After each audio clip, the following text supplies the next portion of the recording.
We are the Gujarat Technological University. Since its inception over a decade ago, GTU has been empowering young and curating minds to realize their true potential. Over 4 lakh inspired students are enrolled with one of the premier academic universities in India. With more than 450 affiliated colleges in its fold operating across 5 zones of the state, GTU, the International Innovative University, your place to move forward.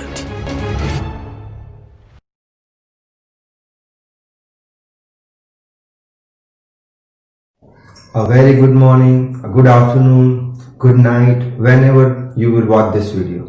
So today our topic is a split air conditioner. So over here I have drawn the figure of a split air conditioner. Now before starting this video, one thing I would like to request that before understanding the working principle of split air conditioner, you must watch my previous video in which I have explained the working principle of window AC in detail. So if fundamentals of window AC is cleared, then only this fundament will be useful for you to understand properly. So now we'll start with the working construction first of all of split AC.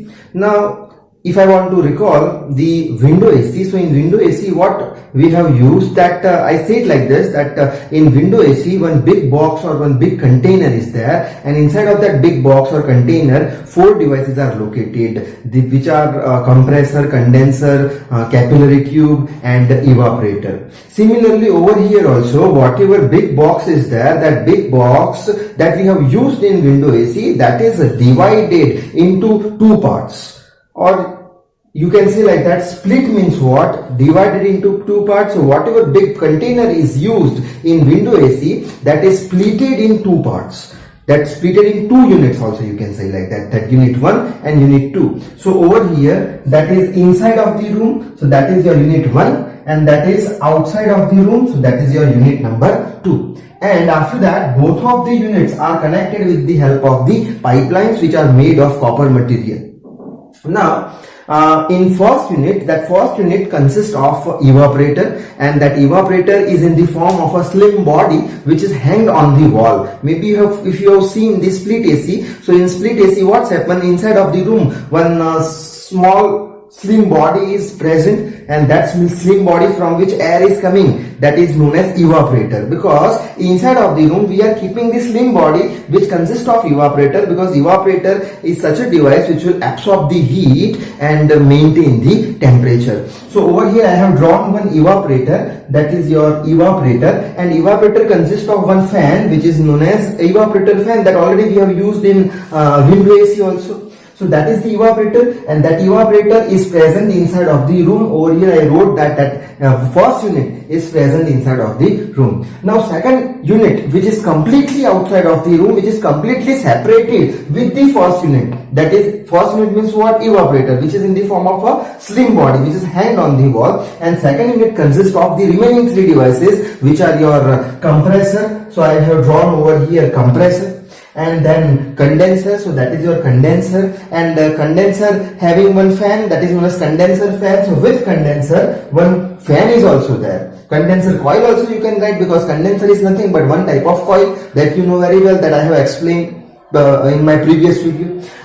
Now all of that devices, so that is your unit number 2, that is your unit number 1. Both of the units are connected with the help of this type of pipelines which are made with the copper material. So that is all about the construction of split AC. Now we'll start with the working principle. Now over here that evaporator is present inside of the room, and evaporator is in the form of a slim body. So first of all what's happened, inside of that room hot air is present. So when that hot air will come in contact with the evaporator, so what's happened, before coming in contact with the evaporator one device is present in window AC, over here also, but I have not drawn over here, which is filter. So filter will do what, that it will remove the dust particles which are present inside of that room. That means dust particles are removed. After that when that hot air will come in contact with the evaporator, so in in evaporator what's happened? Low temperature of refrigerant is present. So hot air in which water vapors are there, that water vapor will reduce its temperature. So on the outer periphery of that evaporator coil, that water droplets will stick, and that water droplet will be collected with the help of one tray, and that tray will reject the water particle outside of the AC, so that you can see that water particles are rejected from outside of the AC. Acha. Now after that what's happened over here in evaporator, as I told you, low temperature of refrigerant is present. So first of all it will absorb the heat inside of that room, temperature is maintained, as well as due to the filter what's happened, dust particles are removed. Also over here water particles are sticked. That's why removal of the water particle is there. That means inside of that room now which type of air we will get? We will get the cold air, which is dehumidified. Dehumidified means what? Now inside of that air amount of water vapor particles are less, and humidification means what? You are increasing the water particle, and dehumidification means what? You are decreasing the water particle. Or you can say like that, moisture content you are decreasing as water is separated from the hot air. That means over here air is conditioned. Why air is conditioned? Because air conditioning means what? First one, removal of dust particles, so filter will do that. Second one is which one? Maintain the temperature, so evaporator will absorb the heat and it will maintain the temperature. Third one is what? It will control the moisture as well as humidity. So over here moisture and humidity, how evaporator will control that? That moisture or humidity will stick on the periphery of the coil of evaporator, and that is rejected. Achha. Now over here, as evaporator has absorbed the heat, actually whatever refrigerant which is present in evaporator, it has absorbed the heat. So refrigerant which is present in evaporator will increase its temperature. Now high temperature of, over here I have drawn the connection, high temperature of refrigerant will enter into a compressor. So in compressor what's happened? Again its pressure and temperature of refrigerant is increasing. So at the outlet of compressor you will get high temperature and high pressure of refrigerant which is in the form of vapor. Now that refrigerant which is in the form of vapor will enter into a condenser. With condenser one fan is there. So in condenser condensation process is taken place, and due to the rotation of the fan what's happened? High temperature refrigerant will reject its heat into a atmosphere.